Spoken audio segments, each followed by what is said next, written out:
اكو هواي اكلات نحتاج بيها فقط صدر الدجاج، مثل الشاورما والفاهيتا والستيك والشيش طاووق.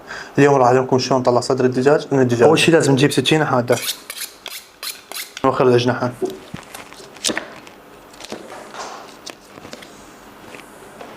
بعدها من هنا راح اقص الابهاد لان ما راح اجردها.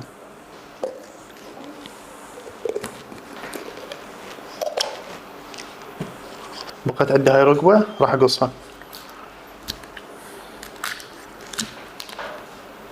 بس هنا بقى عندنا بس الصدر، راح اوخر العظم مالته، نطق طقه واحده هنا.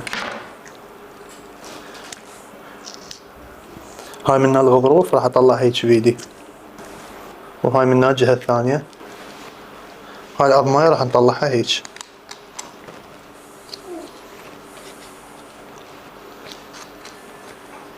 عندنا هاي العظمايه نطلعها بهاي الطريقه، وهذا الغضروف راح نسحبه بدينا. بقى عندنا بس هذين راح نطلعهن بسهوله بالسكينه.